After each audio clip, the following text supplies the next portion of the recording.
Bonsoir les amis, bonsoir les cryptopreneurs, c'est Christian et bien sûr les affranchis. Merci pour votre fidélité. Je vais couvrir l'actualité des crypto-monnaies, mais avant, j'aimerais vous inviter les amis à savoir prendre les profits. OK? Si le marché vous bénit, OK, avec les profits, les excédents sur vos investissements, n'ayez aucune crainte de prendre vos profits. Personne, personne ne connaît le sommet du beau rôle, ok? Personne, personne n'a cette boule de cristal là, ok? Donc, si vous cultivez le mécanisme, si vous avez l'habitude de prendre le profit quand vous les voyez, il ne faut pas hésiter. Il faut exécuter par rapport à votre plan, par rapport à votre stratégie. Je sais que j'ai l'impression de me répéter. Je le fais parce que je sais que la majorité des personnes comme vous, là, vous êtes extrêmement cupides, vous attendez le bourron, vous attendez arriver sur Uranus et autres. Je sais, je le dis. Je ne dis pas que le marché va se diriger vers la baisse cette mois-ci. Loin s'en faut. On n'a pas encore atteint le bourron stratosphérique. L'avantage de prendre le profit, c'est que vous ne sortirez jamais perdant pendant ce bourron. C'est tout ce que je sais. OK?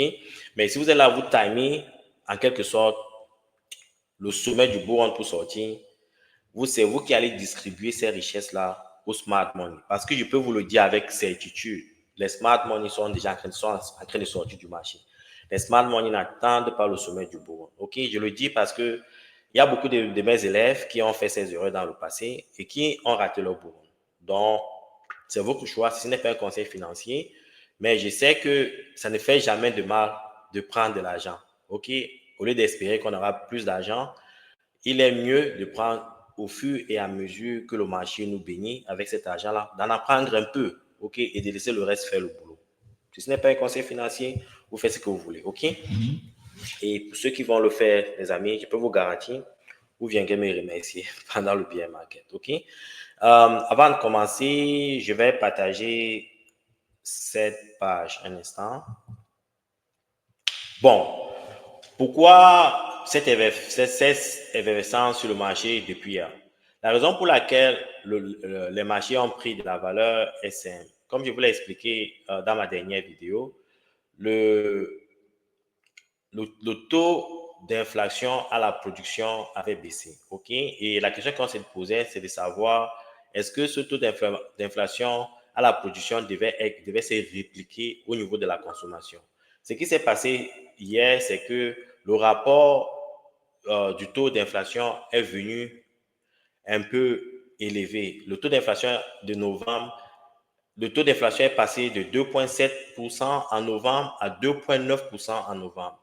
Cette information au préalable devrait créer des craintes. Mais la bonne nouvelle est venue du fait que quand on a partagé les informations sur les taux d'inflation sous-jacents, en quelque sorte, le taux d'inflation sous-jacent, c'est le taux d'inflation moins les produits inflationnistes, un peu comme l'alimentation et l'énergie. OK? Donc, ce taux est passé de 3,2% à 3,3%. Donc, non, pardon, ce taux est passé de 3,3% à 3,2%. Donc, la raison pour laquelle le taux d'inflation a augmenté, c'est parce que les prix liés au gaz et à l'alimentation ces derniers temps ont sérieusement augmenté. Donc, c'était ça un peu le négatif. Mais si vous regardez la différence en termes de croissance de 3,2% à 3,3%, vous allez constater que c'est en quelque sorte un peu stable. Donc, si ces prix liés à l'énergie et à l'alimentation baissent dans les prochains jours, dans les prochains mois, et souvenez-vous que c'était le mois de décembre, donc il y avait beaucoup d'activités, beaucoup de consommation, et le plus souvent, le mois de décembre, il y a beaucoup de consommation sur le marché. Donc, ceci justifiait un peu cette hausse-là. C'était un peu, en quelque sorte, attendu. Donc, c'est la raison pour laquelle les gens anticipent que janvier et février, les prix devraient en principe baisser. OK?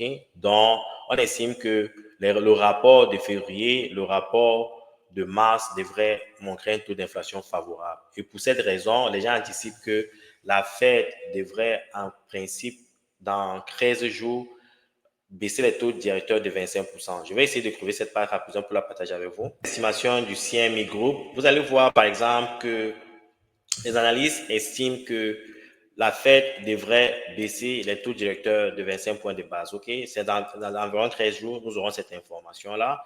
Mais les gens estiment de 50 points de base, la probabilité est seulement de 2,7%. Donc, il est fort probable que la baisse réduise son taux directeur de 25 points de base. OK?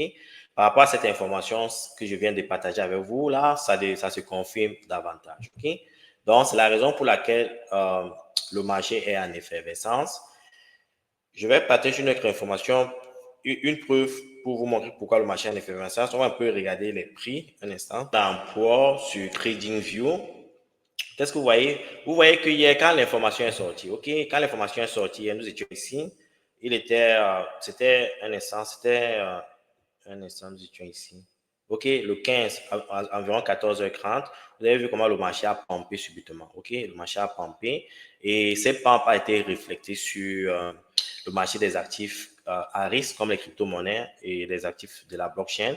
Et vous voyez, depuis aujourd'hui, c'est en train de faire du sideways, du sideways, du sideways. OK? Maintenant, les gens, vous devrez vous poser la question de savoir où se dirige le prix du Bitcoin. Où est-ce que nous nous dirigeons? Est-ce que nous nous dirigeons vers la hausse ou nous dirigeons vers la baisse? OK? Je vais partager cette analyse de Gareth Soloway. Mais avant de partager cette Gareth Soloway, j'aimerais partager un tuto rapide de notre ami Plan B, qui est succinct et clair. Un instant. Et il y a quelques heures, vous voyez, c'était le 14 janvier. Il montre juste Chrome en train de regarder le chat, son stock to flow model. Et il dit juste January 20. January 20, en quelque sorte, le 20 janvier, Chrome va prêter serment. Et le plus souvent, quand Chrome est au pouvoir, les gars, le marché est en effervescence parce que c'est un businessman et il sait comment stimuler le marché. OK? Dans les années de Chrome, il y a plus de 4 ans, étaient des bonnes années aux États-Unis et pour le monde, en principe, il n'y a pas de guerre. Vous voyez, il n'y a pas de guerre Ukraine, Russie, Israël, Hamas et autres. Vous voyez, partout, il y a du désordre. Mais depuis qu'on est arrivé, il n'y avait pas de ces guerres-là. Je pense que le monde vivra cette paix et je pense que l'économie mondiale sera très positive. OK? Donc, les années Chrome s'annoncent vraiment très bien, à moins qu'il n'y ait encore une autre catastrophe, par exemple pour le Covid. Il faudrait juste prêter attention à ces éléments-là. OK? Bon, maintenant, je vais partager cette vidéo de notre ami Gareth Soloway un instant. To Bitcoin and just see what's going on there. This is kind of a fascinating chart on Bitcoin. It did have a nice move up yesterday. Now, again, should any of us be surprised that this made a move up yesterday when the stock market had a monstrous move? Remember, the NASDAQ was up over 2% yesterday. What does Bitcoin usually do? It usually goes up. That's what it did yesterday. Now, having said that, it's still within the range. Now, you'll see two new trend lines on this chart of Bitcoin. I put them in. They're minor resistance versus major. I'll go over what that means. But what you can see here is that we still have our lower underbelly of support here. That's continued to hold. And then our upper level continues to be up here, which has now joined forces with this double top right there. That is your monster resistance level. And that makes sense, right? It's the 108,000 all-time high, but it's also the upsloping trend line. Now, the two lines I added in are minor, and for traders out there, this is important. You can see very clearly that this downsloping white line is this high from 108 to your secondary minor pivot high, right? Up move multiple days, down move multiple days, pivot high, right? So the idea is connect that high to that high, and you get this. Well, where did Bitcoin top out yesterday and pulling back today? Right at that line. All right, so again, now you might say, well, why is that minor versus major? Major technical levels are going to be bigger patterns, like an all-time high coming down like this, that's going to be major. A longer-term trend line that goes back further. When you have shorter-term lines that are kind of intra this bigger pattern, they're going to be more minor. The difference, again, between major and minor, major, you would expect a multi-day pullback or more. Minor might be just intraday or a day pullback, and then it's going to figure itself out. Is it going to break through? Here's a little resistance here, followed by little minor double top right there. Again, both within that bigger area on Bitcoin. Those will be two minor resistance levels before the major. Generally, you don't swing trade minors. Day trade, sure. And you would have seen, I mean, perfect opportunity for a day trade right off of there. But again, majors are really the ones we look for more for the swing trade side. C'est que le Bitcoin a connu une hausse au niveau de son prix par rapport au message, par rapport au rapport de l'inflation qui est sorti hier. Tous les marchés, en quelque sorte, ont réagi positivement par rapport à cette donnée-là. Il estime que le prix du Bitcoin se situe toujours en ce moment entre 92 000 et 108 000 qui était son dernier all-time high. Il pense de plus en plus, d'après les deux sommets, les deux niveaux de résistance qu'il a souligné, que ces prochains jours, il est fort probable que le prix du Bitcoin navigue autour des 94, 96 000 dollars. Et si le Bitcoin navigue autour de ces sommes-là, il est fort probable que le Bitcoin continue à aller vers la hausse. Et je pense que le danger est de plus en plus éliminé, que le prix du Bitcoin descende en deçà des 92 000 dollars qui était son ancien point de support et que le prix du Bitcoin aille vers la hausse. Ok, je vous ai dit ici, les amis, que je ne voyais pas le prix du Bitcoin redescendre à 72 000 dollars. Pas maintenant en quelque sorte. Ok, je pense que nous sommes sur une période haussière et je pense que le prix du Bitcoin ira cette année, minimum 250 000. OK? Ça, ce sont mes estimations. Ici aussi basé sur l'analyse des personnes qui sont ici depuis longtemps, que je suis avec beaucoup d'attention. OK? Nous sommes sur une période haussière. Mais néanmoins, ceci ne vous empêche pas, les amis, de prendre vos profits. Ne soyez pas cupides. OK? Maintenant, nous allons continuer avec les informations de H-Crypto. Et je pense que le plus souvent, H-Crypto tire ses données en chaîne d'état, des données qui sont basés sur la plateforme même, sur la blockchain, sur le network, sur le réseau. Il dit ici que 10 557 bitcoins ont été transférés d'une clé privée à Coinbase. OK? Et ceci explique un peu la correction que nous vivons en ce moment sur les prix de certains actifs. Je vais vérifier cette information. Je ne l'ai pas lu ailleurs. Je vais vérifier cette information. Mais le plus souvent, H-Crypto va sur les on-chain data pour trouver certaines de ces informations. CoinMarketCap ou CoinGecko bientôt pour faire l'analyse des prix. Et vous voyez par exemple comment XRP, depuis quelques jours, est en train de pumper. Solana aussi. Et la raison pour laquelle ces actifs sont en train de pomper est la suivante. OK? D'après cette information de H-Crypto, il dit ici que le président Donald Trump planifie de créer une réserve stratégique avec certains altcoins. Et dans ces altcoins, il parle de XRP et de Solana. Pourquoi XRP et Solana? Parce que ces actifs, ces crypto-monnaies sont des crypto-monnaies américains, ok, intrinsèquement américains, créés par les Américains. Vous voyez, par exemple, il dit ici, while many of the cryptocurrency community have been cheering on a pro-crypto executive order, Trump is expected to issue. One idea is causing more controversy, the idea of an America First Strategic Reserve.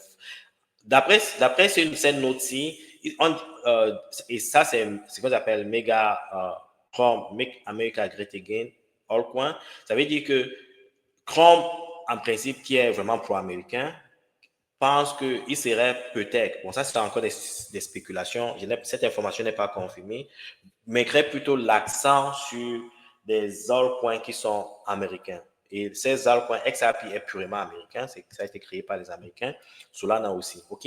Donc, c'est pour ça que les gens estiment que ces cryptos devraient pumper. OK? Et si c'est le cas, je vous dis, Solana, XRP iront à travers Uranus, très très loin, au-delà d'Uranus, je veux dire. OK? Donc, c'est un peu cette information que j'ai collectée. Un instant, les amis, par rapport aux crypto-monnaies et par rapport à la blockchain et surtout le Bitcoin, juste un reminder, OK?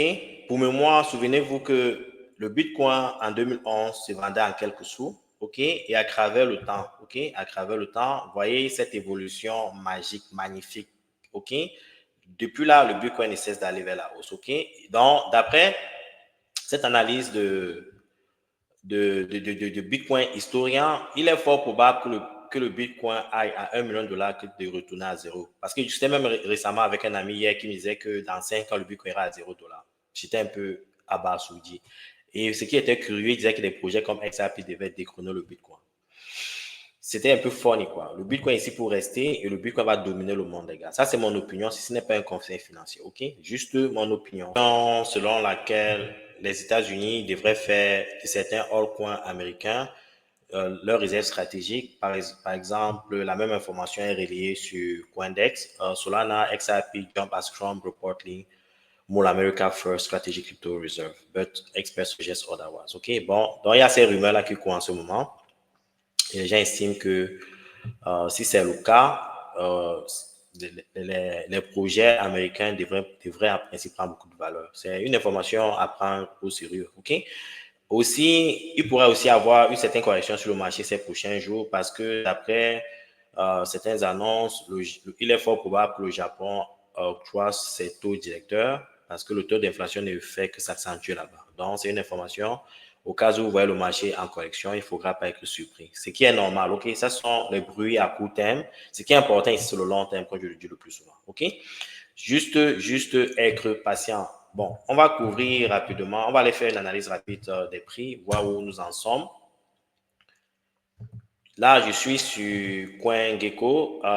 Vous voyez, les amis, inéluctablement, le nombre des actifs listés sur CoinGecko ne font qu'augmenter. Je vous ai dit, d'ici au plus tard 3-4 mois, nous serons à 17 000 et d'ici la fin du beau run, nous serons à plus de presque 18 000. OK? Et je vous le dis, j'insiste, avec la naissance de AI Agent, tous ces projets qui naissent, des projets à la con qui naissent, faites extrêmement attention. Certains se feront de l'argent, loin s'en faut, mais beaucoup perdront. Je vous le dis et j'insiste ici, il n'y a que 10%, au maximum 10% des individus qui se font de l'argent pendant le bull run. Ne soyez pas surpris. Où nous sommes en ce moment, je peux vous dire, il y a environ 50 à 60% de personnes qui sont dans le profit, mais ceux qui sortent profitables pendant le bull run, qui vivent profitables pendant le bear market, il n'y en a que 10%. Ça, c'est un fait prouvé. OK? Faites extrêmement attention.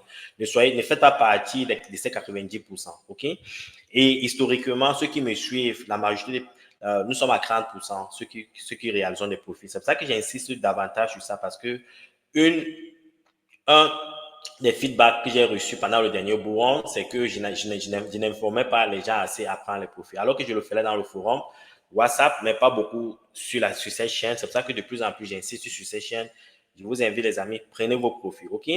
La capitalisation totale des crypto-monnaies est passée de 3 670 milliards de dollars, OK? On a dépassé, je pense, l'ancien all-time high et on s'approche en quelque sorte des 4 000 milliards de dollars. Quand je dis l'ancien all-time high, ça veut dire le all-time high de 2021, OK? De très loin. La dominance du Bitcoin reste inchangée, 54%, Ethereum 10%. OK, nous sommes toujours à presque 65% de dominance de ces deux actifs-là. Ça veut dire que nous ne sommes pas encore dans le altcoin saison. Quand nous serons dans le altcoin season, nous verrons beaucoup d'actifs qui ne sont ni Bitcoin, ni Ethereum, ni Solana, prennent beaucoup de valeur. OK, et c'est à partir de la page 100, 200, 300 qu'on trouve ces actifs-là. OK, le Bitcoin se situe en ce moment à 100 000 $. Le prix d'Ethereum à 3 324 $, XRP 3,28 $. XRP a perdu un peu de momentum. À un moment donné, XRP s'approchait de 3,60 $. OK, quand j'ai regardé tout à l'heure. OK, donc il y a une petite correction sur les marchés, c'est normal. Les smart money sont en train de prendre les profits. Les smart money sont en train de prendre les profits. Apprenez à prendre vos profits. OK, donc, c'est ce que j'avais prévu pour vous aujourd'hui, les amis. Je vous invite à être prudent. Ne soyez pas très excités. Ne pensez pas qu'on va sur Anus sans stop. Et quand le marché nous offre des opportunités, il faut savoir en saisir. C'est ce que j'avais à partager. Si vous avez des